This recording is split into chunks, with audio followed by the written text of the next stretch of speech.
پیغمبر خدا را گفت 7 طایفه در زیر این سایه است. یک تایو کی است؟ شاب نشأ فی عبادت الله، جوانی که در جوانی خدا را عبادت کرده است، در سایه عرش است. شما پشیمان نشین، شما آرزو به سوی عرق نوشیدن و زنا نکنین، بلکه شما گریبانای خدا بگیرین، بگین هزارها بار شکر خدایا، ما را تو به سوی خدا در این جوانی هدایت کردی.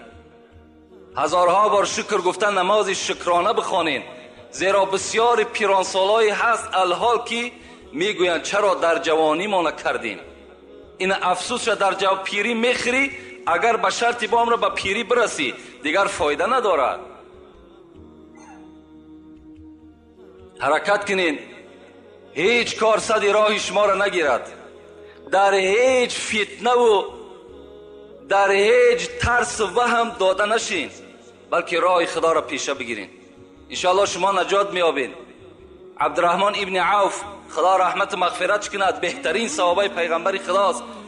وقتی که بچهش در جنگ نابود شد، دادرش در جنگ نابود شد، پدر عوف عبدالرحمن نزد پیغمبر آمد، گفت پیغمبر خدا بچه من در جنگ ناپدید شد، او را دشمنها اسیر گرفتن، چیکار کنم؟ رسول الله گفت پدر عبدالرحمن تو شکست دل نشو، تو رفته در خانه نماز بخوان، بگو لا حول ولا قوت الا بالله العلی العظیم، هیچ قوت و توانایی نیست مگر بر همون ذات است، هر کاری که میکند او ذات میکند، تو بر او تکیه کن، پیش من شکایت نکن. وقتی که این پدر میگه آمد بالای جای نماز، طبق گفته پیغمبر خدا را که عمل کرد، هر روز میگه این کلمات میگفت، بناگاه از بین 1 ماه گذشت که فرزندش از اسارت دشمنها نجات یافت، با بزم این 100 شتر دشمن گرفته خانه پدرش آمد. پدرشان گفتن هزارها بار شکر به سوی تو ای خدایی که من تو را به عظمتیت خواندم و از تو من مدد طلب کردم. شما هم هر مشکلاتی که بالای شما میاد، هر فتنه‌ای که بالای شما میآید، شما چیکار کنید؟ جای نماز پرتوین، فقط زاره و تولا را از خدای خود بکنید، انشاءالله از همه بلاها شما نجات میابید. خدا ترسی را در دلتان، خواه جوان باشین خواه پیرانسال، البته جایگیر کنین. البته کسی که از خدا میترسد، تمام حیوانها و تمام انسها از او میترسند. من این را برای شما یک مثال میارم. وقتی بستان خواندم، بستان سعدی را، حضرت یک حکایت عجیبی آوردن در باب خدا ترسی.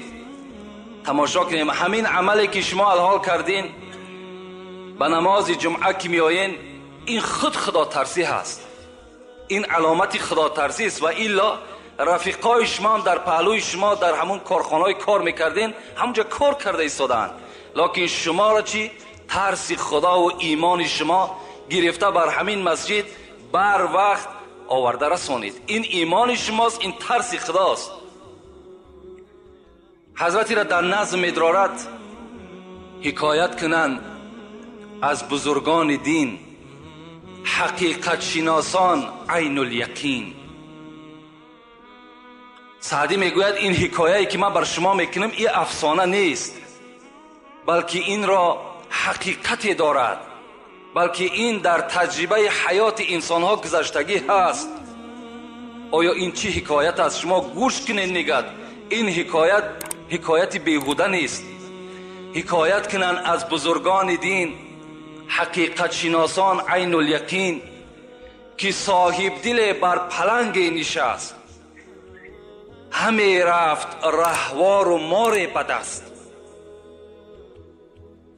یکی گفتش ای مردی خدای، بدین راه که رفتی مرا راه نمای.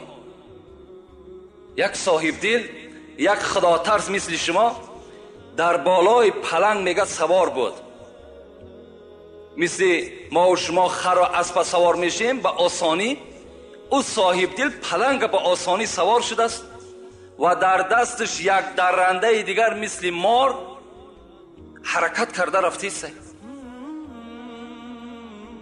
یک شخصی میگه از پیش برآمد گفت ای مردی خدای، بعد این راه که رفتی مرا راه نمای. همین راهی که تو برای خودت اختیار کردی این چه خیل راه بود؟ تو از کجا چی کردی که درنده رامی تو شد، نگین سعادت به نامی تو شد؟ این مرد میگه سوالش کرد چیکار کردی که این درنده، این پلنگ است، این مارم درنده هست، اینا چیکار کردی به تو رام شدن؟ حضرت چی گفتن؟ گفتن وگر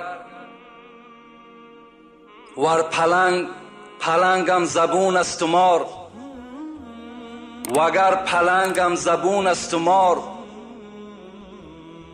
ار پلنگم زبون است و مار، وگر فیل و کرگت شگفتی مدار. حضرت میگه گفتن این پلنگی که من سوار شدم، این ماری که در دست من است، اگر ای برادر فردا ببینی که من بالای فیل سواره هستم و در دستم کرگس است، یعنی فیل هم درنده است، کرگس هم درنده است، شگفتی مدار. تو در تعجب نره، تو در تعجب نره که من فردا باز پلنگ سوار بشم و در بالای دستم اگر کرگس بگیرم. برای چی؟ تو هم گردن از حکم داور مپیچ، تو هم گردن از حکم داور مپیچ، کی گردن نپیچه از حکم تو هیچ.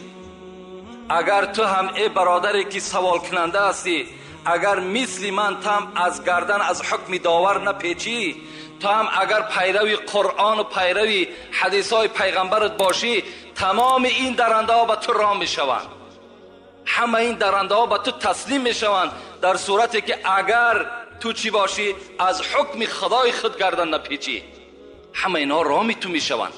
خدا رحمت کند عقبه ابن نافع یکی از سرفرمانده های اسلامی بود. میگد وقتی که رسول اکرم امرش کرد که شمال افریقا را ضبط کرده بگیر، حضرت میگد بر همون شمال افریقا حرکت کرد با همراهی سربازاش.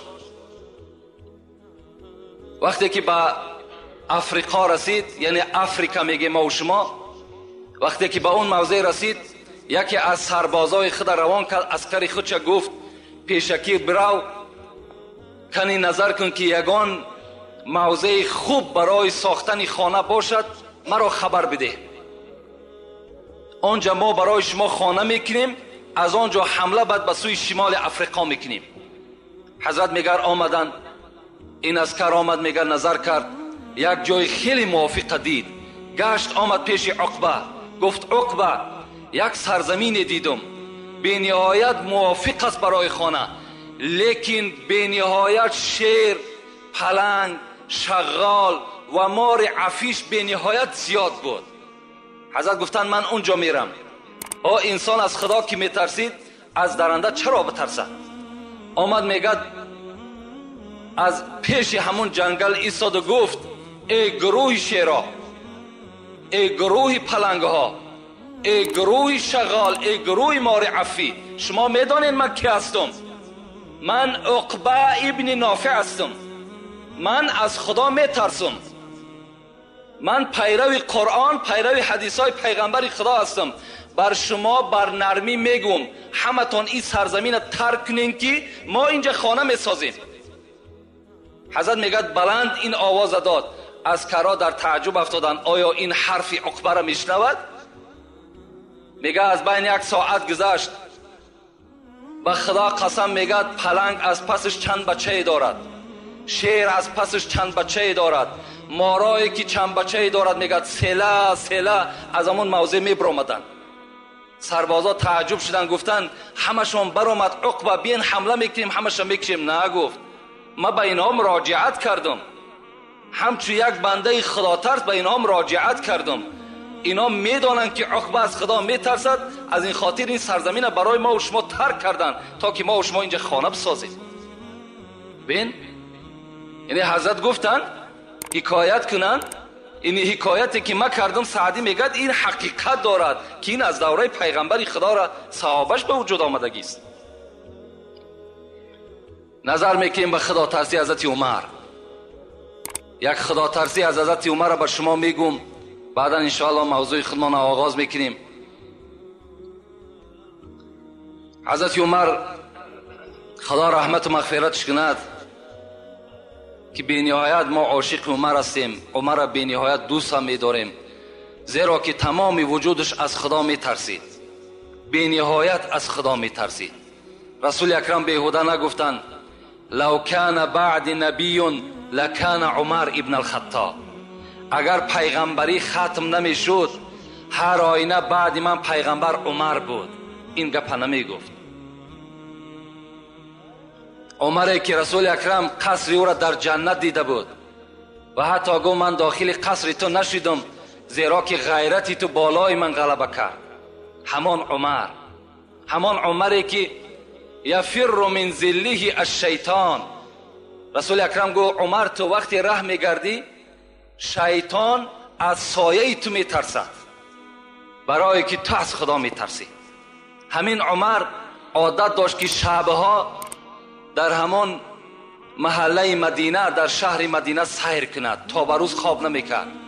میگشت مردم چی مهمات داشته باشد، چی مشکلات داشته باشد، مردم در کدام موضوع صحبت میکند، چی کمبودی ها باشد، این گونه خلیفه ها بودن، این گونه پیشواها بودن. میگه به نزد یک تیریزه آمد که یک زن میگه در بستر تنها خواب بود. میگه به خودش میگفت خدایا من از تو میترسم و الا اگر نترسم آتش بر این جاگه خود میزنم، یعنی زنا میکنم. میگه این سخن میگفت چند مدت است. میگفت خدایا این چند مدت است شوهر من در حرب است، در محاربه است. خدایا کی ایره میاری میرسانی؟ اشتهای شوهر دارم، پروردگار را از تو میترسم و الا به زنا دست میزنم. میگه این سخن میگفت. عمر وقتی میگه این سخن شنید در وجودش یک لرزه پیدا شد. گفت در اصل انسان است آخه، اشتها دارد. در حال میگه پیش دخترش آمد حفصه. این در زمانی بود که پیغمبر که از دنیا گذشته بود، عمر در خلافت نشستگی بود. حفصه که زن پیغمبر خدا بود، دختر عمر بود. آمد گفت حفصه، گفت از تو یک چیز میپرسم. چی چیز؟ زن چند قدر طاقت دارد به شوهر؟ حفصه میگه حیا کرد. زنها ای وقتا هم حیا داشتند، زنها بی نهایت حیا داشتند. امروز بین خواهرای ما و شما در کدام سطح قرار دارند؟ ما و شما هم دهنامون پوشیدگی باری هم نمیگیم که امر خدا تا بجا بیار، از خدا بترس. حتی همین را نمیگیم، میترسیم، غیرت نداریم، نمیدانیم که فردا ما و شما را از این فرزندا میپرسند. اینا نمیگیم، اینا نمیفهمیم. میگه حیا کرد. گفت حفصه گفت حیا نکن، تو اگرچه دختری منم باشی تو مادری من هستی، تو زن پیغمبر هستی. زنهای پیغمبر مادری ما هستند. میگه حفصه طاقت نکرد، به زبان نگفت و به دست اشاره کرد، 4 ایشان داد. گفت 4 ماه میتواند که زن به شوهر طاقت کند. و میگه آیتی را از سوره بقره خواند. این آیت معناش همین است که اگر مردها از شما 4 ماه جدا شدن، شما میتونین که نزد قاضی مراجعت کنین و خط طلاق خدا بگیرین. این 4 ماه را وقتی که میگه آیت که ذکر کرد، حضرت عمر در حال آمد پرسان کرد شوهری همین زن در کجاست؟ گفتن در ایران جنگ میرود، در ایران است. حضرت در همونجا خط برآوردن که کدام سربازی که به جنگ میرود از 4 ماه زیاد در محاربه اشتراک نکند، 4 ماه پس نزد زنش حتمی حاضر شود. این سنت حضرت عمر است که در جنگ هایی که حضرت عمر تشکیل میکرد این سنت جاری کرده بود، از 4 ماه زیاد، یعنی عسکر جنگ نکند بلکه آمده زنی خودش خبر بگیرد. اینا بین، این ترس خدا بود که حضرت اینا مشاهده کردند و اینا در عمل جاری کردند. یک شب میگه، یک قصه دیگرش میگیم انشاءالله، بعد دعا میکنیم. قصه های عمر به نهایت زیاد است، به نهایت زیاد است. یک شب میگد یک نماینده از شهر آذربایجان هم خیلی شهر قدیمینه است، از نماینده های پادشاه عرب امون آذربایجان یک نمایندهش نزد حضرت عمر روان کرد. خدا ترسی را من بر شما میگم. وقتی میگه این نماینده آمد شهر مدینه در رسید، شب بود. گفت خانه اگر عمر برم در شب تشویش می شود، شب در مسجد شب میگذرانم، سحر انشاءالله آن پیغامی که پادشاه بر من کرده است بر عمر میرسانم. شب میگه آمدم داخل مسجد در آمدم، همین نماینده آذربایجان. وقتی میگه در آمدم در مسجد نشستم، از یک گوشه مسجد میگه شب بی وقت بود، گریه می آمد، صدای گریه می آمد. کسی می گفت پروردگارا مرا ببخش، پروردگارا گناهایی که من کردم جملگی را ببخش، خدایا مرا از بندگی خود دور نساز، پروردگارا عاقبت کار مرا به خیر بساز. میگه هم تا کسی بود میگفت دعا میکرد و گریه میکرد. بناگاه میگه من مشتاق شدم، از دعای او لذت میبردم. وقتی میگه دعاش تمام کرد و میگه در گوشه مسجد نشست، به نزدش قدم زنان رفتم و در پهلوش نشستم. گفتم ای عاشقی خدا تو کی هستی؟ میگه حضرت به جانب من نگاه کرد، گفت من عمر ابن الخطاب هستم. میگه در وجودم یک لرزه پیدا شد، من آوازه عمر شنیده بودم، عمر ندیده بودم، در حالتی که عمر با پادشاه بود. میگه گفتم در این بیوقتی شب حضرت تو روز تا بیگاه مشغول هستی، شب چی میشود که راحت میکردی؟ حضرت میگه گفت ای برادر، اگر من شب خواب کنم حق این بندگی خدا را کی میکند؟ اگر روز به خواب برم حق این رعیت، حق این مردم کی به جا میارد؟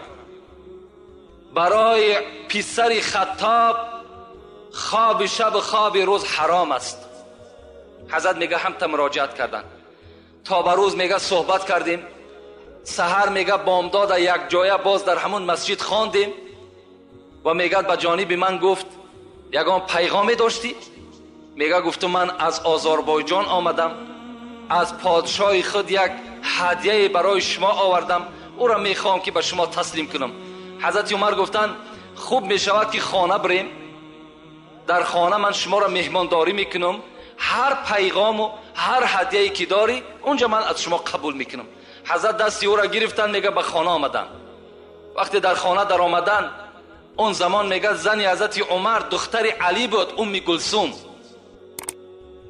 فریاد زد ام کلثوم این مهمان است، یگان طعام داشته باشی نزد ما بیار.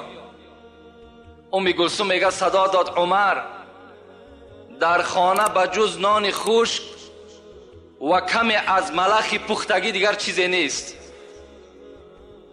خانه پادشاه که از یک قسم دنیا در دست حضرت عمر بود، به جز نان خشک یک کمی از ملخ پخته دیگر چیزی نیست. در خانه پادشاه گوشت بریان نیست، در خانه پادشاه نان ملایم نیست، در خانه پادشاه یگان آش دمداختگی نیست، در خانه عمر پول نیست، مال نیست، در بانک ها پول ندارد. حضرت یک کمی خشک میگه نان آوردن. این نماینده آذربایجان میگه وقتی که من زیر دندان میماندم، دندان من در اون نان گذر نمیکرد، نمیگرفت، لیکن عمر میدیدم آهسته آهسته میگه همون نان میخورد. وقتی که بالایی که جای نشستم فقط زمین خالی بود، چیز پرتافتگی نبود. بعد از این میگه به جانب من گشت گفت چی هدیه داری؟ میگه لطمه کشاده کردم، همون روی ما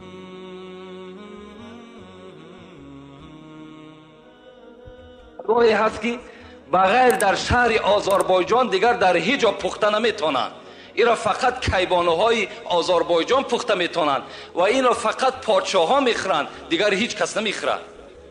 عمر میگه وقتی نگاه کردم از این سخنهای من چنان میگه پیشانی ها رگه هاش میخیست. میگفت فقط همین مقدار است؟ گفتم بله همین مقدار است. گفت فقرای مسلمانی که بیرون مدینه زندگی میکنن اونها را کی حولا میتد؟ میگد گفتم آخی این باعث شماست. میگد گفت دستمالت جمع کن، این هدیه را برده به پادشاه بده، بگو اگر دفعه دیگر همچنان معامله به عمر میکند به خدا قسم رگهای گردنش میبرم. اینجا مسلمان ها گشنه و تشنه و حلوار عمر بخورد. بین این خدا ترسی را بین. حضرت خوراک ملایم برای خود اختیار نمی کردن، برای که ترسی خدا داشتن. رأس کل الامر مخافت الله، سر همه کارها ترسی خدا هست. ما و شما باید که در خودمان ترسی خدا را جایگیر بکنیم. از خدا بترسیم، انشاءالله ما و شما هم در دنیا هم در قیامت البته سربلند هستیم. هیچگاه خواه در پنهانی باشین برادرها، خواه در آشکارا باشین، شما فقط و فقط تصور کنین که خدا شما را نگاه دارد. خدا در نظاره شما هست. چگونه که پیغمبر میگه اعبد الله کانک تراه فان لم تکن تراه فانه یراک. خدا را چنان عبادت کن که همچنانی که او را دیده ایستاده ای، اگرچه او را نمیبینی او تو را میبیند. همچنان خدا را عبادت بکن. جمعه پیشین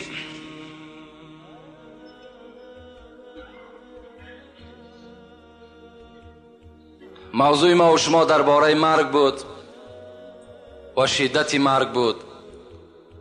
این موضوع خیلی موضوع دراز مدت هم هست، زیرا که تمام کتابها در باب مرگ و شدت مرگ البته سخنها می رود. این جمعه هم که باشد انشاءالله این موضوع را بر شما خاتمه می بخشیم. اعوذ بالله من الشیطان الرجیم. بسم الله الرحمن الرحیم. منها خلقناکم و فیها نعیدکم و منها نخرجکم تارة اخرى. صدق الله العظیم. خدا بر ما و شما میگوید ای بندگان، شما از خاک آفریده شدید. یعنی پدر شما حضرت آدم خداوند از خاک خلق کرد. و فیها نعیدکم، شما را مادامی که من از خاک پیدا کردم میگد خدا، و فیها نعیدکم، باز شما البته به خاک مبدل میشین. خاک بودین باز به خاک مبدل میشین. و فیها نعیدکم و منها نخرجکم تارة اخرى، باز از همین خاک روز قیامت وقتی که امر به زنده شدن شما می شود، شما باز از همین خاک سر می بردارین. شما از خاک پیدا شدین، به خاک رجوع میکنین، باز از همین خاک روز قیامت شما سر می بردارین. اگر چندی سلیمانی به خاک دهر یکسانی، اگر چندی سلیمان بی نهایت بای بود، حضرت داوود بچش، اگر چند تای سلیمان باشی میگد، اگر چندی سلیمانی به خاک دهر یکسانی، و یا جمشید و خاقانی به خاک دهر یکسانی، اگر قند و عسل نوشی، اگر قند و عسل نوشی، اگر ملبوسی زر پوشی، به ماهرویان در آغوشی، به خاک دهر یکسانی.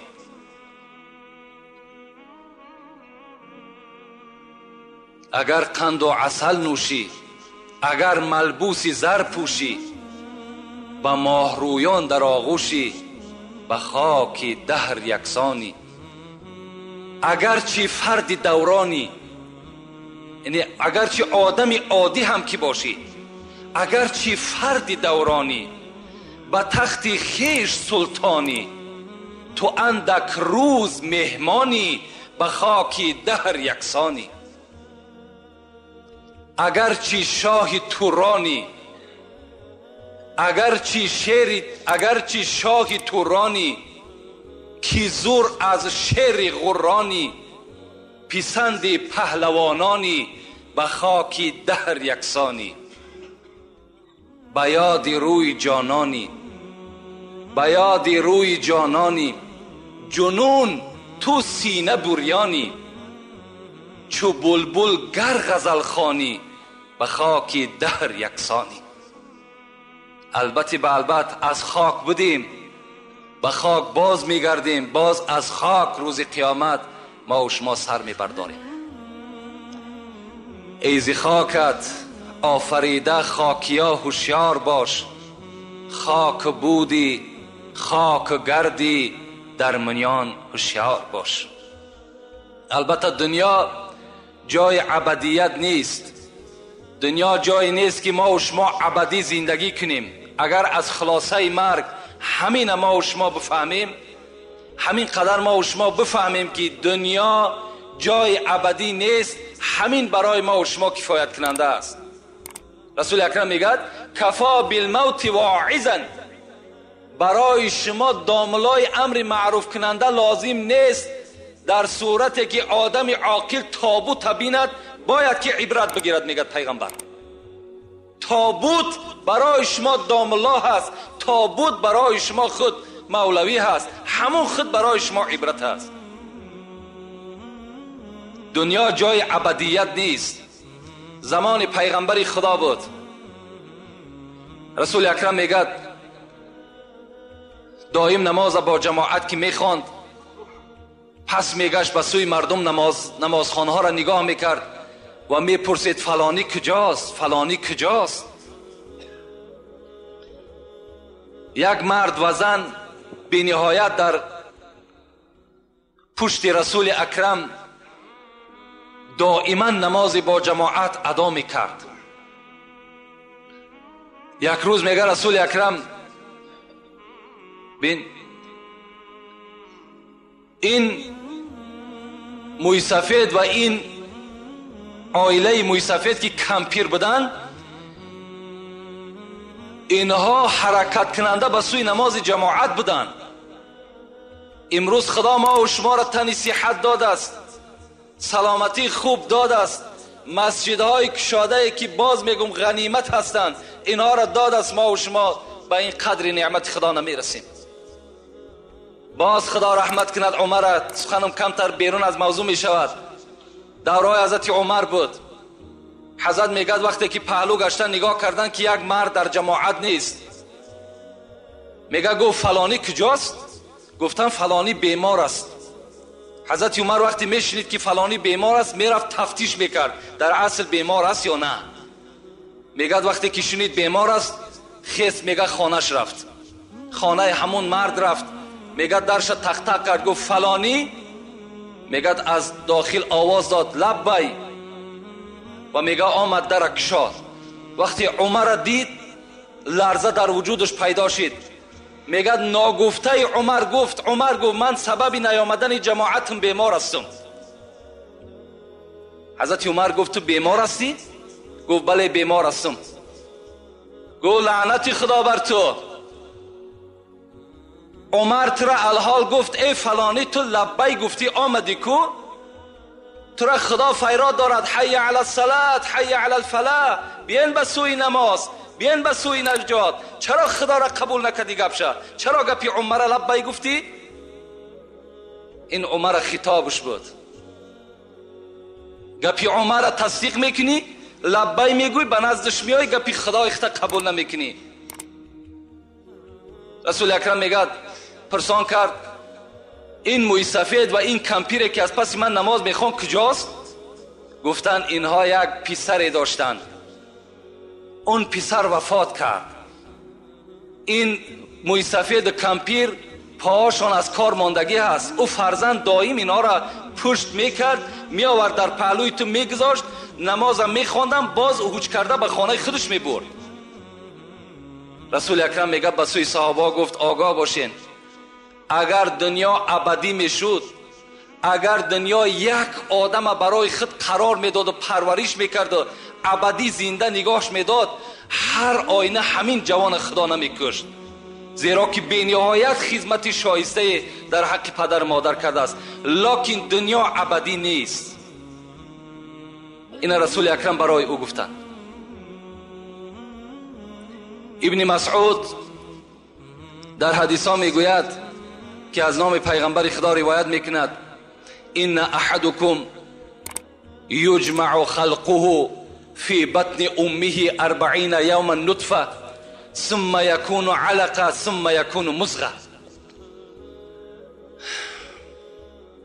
پیغمبر خدا گفته است به درستی این که فرزند آدم در شکم مادرش 40 روز همان آبی که در رحم مادر غلطیدگی هست، در بچه‌دان زن افتیدگی هست، همون آب 40 روز قرار می ایستد.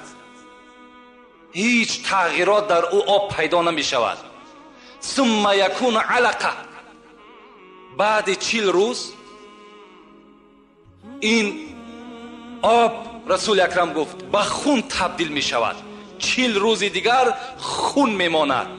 ثم یکون مضغه، بعد 40 روز پس دیگر این به گوشپاره تبدیل یافتگی، بعد آهسته آهسته از هر موضع او اعضاهای انسان تشکیل شدن میگیرد. ببین در دوام 120 روز 40 روز آب است، 40 روز خون است، 40 روز دیگر گوشت است. 4 ماه، در دوام 4 ماه این الکی به شکل انسانی از 4 ماهگی تبدیل می‌یابد تا 120 روزه. اگر فتوای امروزه میگد اگر زن بخواهد که ابورت کند، یعنی فرزند سقط میگیم، اگر نابود کند جایز است، لیکن بعد 4 ماهگی دیگر جایز نمی شود، حکم قتل در بین پیدا می شود، همچنان که فرزند خودش قتل کرده است. اینا فتوا میگد.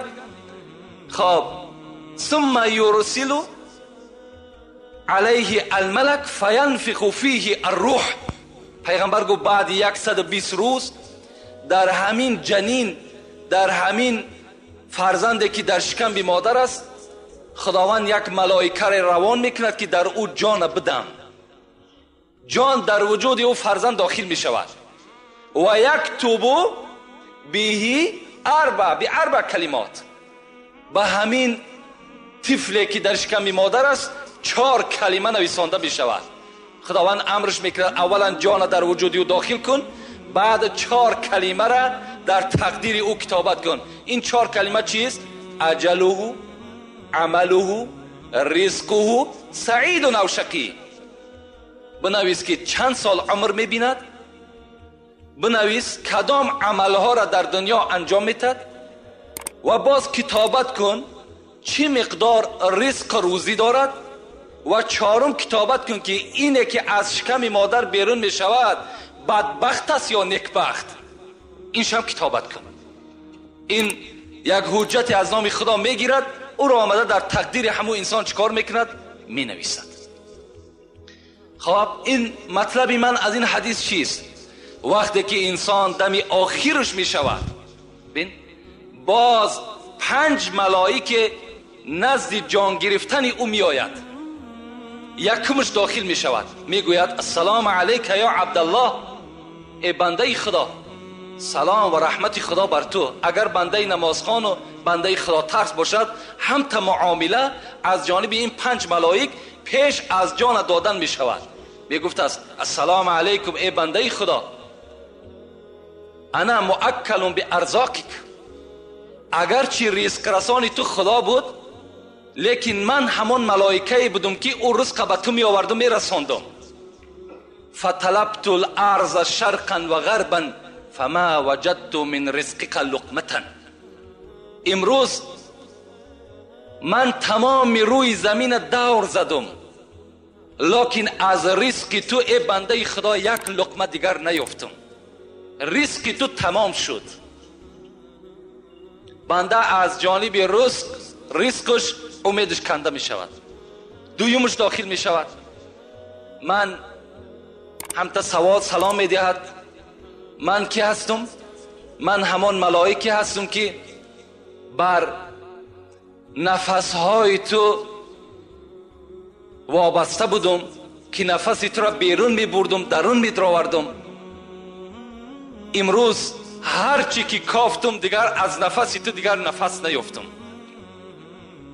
یعنی نفسهای تو هم چی شد؟ تمام شد. ریسک تو تمام شد، نفس تو تمام شد. داخل می شود دیگرش. من وابسته بر نوشیدن آبهای تو بودم. امروز بالای زمین دور زدم، برای نوشیدن تو یک قطره آب نیافتم. امیدت ای بنده خدا از نوشیدنم کنده شود. از نوشیدنم بنده در اون حالت چی می شود؟ امیدش کنده می شود. دیگرش داخل می شود، می گوید من وابسته بر قدم های تو بودم، که قدم تو را پیش می بردم پس می بردم به حکم خدای تو. امروز بالای زمین دور زدم، لکن در هیچ جا دیگر تو قدم زده نمی توانی. قدم تو هم کنده شد. پنجمش می گوید من وابسته بر اجل تو بودم، وابسته بر روزهای تو بودم. امروز هرچی که سراغ کردیم بالای زمین دیگر از حیات تو هیچ روزی نیافتم. بنده از این شنیدن اینها البته آگاه می شود که من دیگر در این دنیا قرار من، حیات من تمام شد. این ملائکایی که از اول آمدن چی ها کردن؟ ملائکی که آخر آمد چی را البته انجام داد. عبدالله ابن عمر ابن العاص میگوید کان ابی کثیرا ما یقول اینی لا اعجب من الرجل. همین عبدالله ابن عمر ابن العاص، این اون عمر نیست، میگوید من پدر داشتم، پدرم عاص نام داشت. میگفت که من تعجب میکنم، پدرش به همین عبدالله میگفت است، من الرجل الذي ينزل به الموت و معه عقل و لسان لا يصفه. میگه از پدر میشنیدم که برای چی که همین آدمهایی را که مرگ بالاشان میآید در زمانی که زبانشان کار کردی سای، در زمانی که عقلش با همراهی خودش هست، چرا که وصف نمیکنن که مرگ چگونه سخت است؟ چرا وصف نمیکنن؟ عبدالله میگه وقتی که همین پدر ما اجلش آمد، بالای سرش آمدم، گفتم پدر تو دایی میگفتی که من در مردم تعجب ده هستم که زبانهاشون کار میکرد، عقلهاشون با خودشون بود، چرا که شدت مرگ بر ما بیان نمیکنن؟ امروز بالای تو همین شدت مرگ آمد است، چرا صفت نمیکنی؟ میگه پدرم به جانب من گفت الموت اعظم من الوصف. عبدالله گفت در حقیقت من میگفتم که چرا مردم وصف نمیکند، لیکن این شدت مرگ، بزرگی مرگ از وصف کردنم بالا بوده است. این را وصف کردن نمیشید است. ولکن سأوصف منه شیئا. لیکن عبدالله من بر تو کمی از این را بر تو بیان میکنم که شدت مرگ چگونه من حس میکنم. حضرت چی گفتن؟ گفتن علی کتف جبل و رزوه. الحال گفت عبدالله من حس میکنم که من نمیدانم که بالا همین کتف من همون کوی رزوان هست یا نه، لکن حس کرده ایستادم که همون کتف من ده یک کوی کلانی که در پهلوی خانه داریم بالای کتف من است. من کتف ما جمانده نمیتونم. من همتا تصور کردیستم. و دویم چیزی که حس میکنم، الروح تخرج من ثقب الابره. همون پلوش سوزن میگه ما و شما. آیا همون سوراخی سوزن گفت دیده عبدالله؟ حس میکنم که نفس من فقط به همون سوراخی برآمده است. چنان یک مشکلات بالای من آمده است که همین شدت مرگ هم تا حس کردم بالای کتفم یک کوه هست و نفس من به مثل همون سوراخی سوزن میبراید و فی جوفی در شکمم باشد شوکتون اوسج، در داخل همین روده های من حس میکنم که بوته خار مرغلان داخل است که هر یک رگ مرا او میخلاند. همچنان گو حس میکنم. و دیگر وصفی که بر تو کنم گو عبدالله این است که من در همین زمینه که خوابم الحال زمین آسمان در بالای من نزدیک آمده است. فکر میکنم که بین این الحال من جقیده میشم. آیا همته هست؟ عبدالله که میفهمید اینها یعنی الکی در بگیم یک خیالات این بنده، الکی در روح این بنده گذشته سای خدا همتا شدت مرگ به بنده همتا ایشان میتد اگرچه چشم انسان او را نمیبیند. اینا البته شدت مرگ هستند، شدت موت هستند. مرگ البته آمدنی هست، در آمدن مرگ هیچ شک و شبهه‌ای نیست. شاعر عرب میگه الموت یأتی بغتة، مرگ ناگهان به سر بنده مؤمن می آید. مرگ پیشکی حجت ندارد، پیشکی یگان دستخط ندارد، یگان مکتوب روان نمی کند، بلکه ناگهان به بالای بنده چکار میکند؟ هجوم میکند. در هر حالت ما و شما البته تیار باشیم. چگونه ای که رسول اکرم پرسیدند من اکیس الناس، من اکرم الناس، زیرکترین مردم کی است؟ کی است؟ از همه زیرک، از همه چقان، از همه هوشیار کی است ای پیغمبر خدا؟ و کی است از همه دیده مکرمترین انسان در نزد خدا کیست؟ رسول اکرم چی گفت؟ گفتند من یذکر الموت،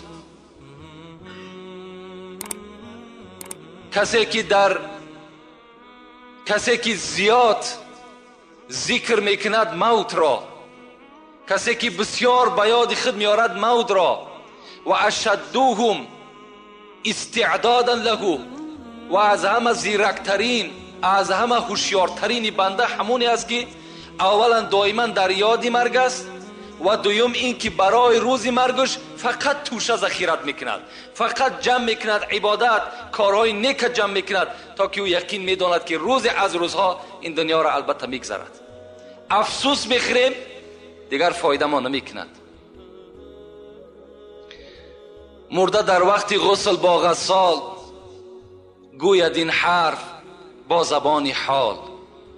وقتی مرده را میگه بالای همون تخته در راست میکنند برای شستن، همون مرده میگه یک صدای دارد که صدای او را انسان نمیشنود، لیکن او چی میگوید؟ مرده در وقت غسل با غسال گوید این حرف با زبان حال.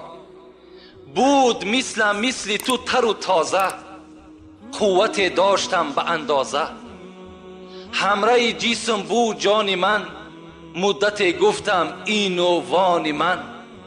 در محلی که کردم و گفتم بود فکرم عیالم و جفتم، تا که گشتم خراب و بیچاره، ناتوان حال زرد رخساره. حضرت میگد به سوی همون غسال همین گپا را میگفت است که ای غسال من هم مثل تو تر و تازه بودم، من هم مثل تو قوت داشتم، مثل تو حرکت کننده بودم. هر دمی که میخیستم و مینشستم فرزندها و زن و فرزندهام در یاد من بود.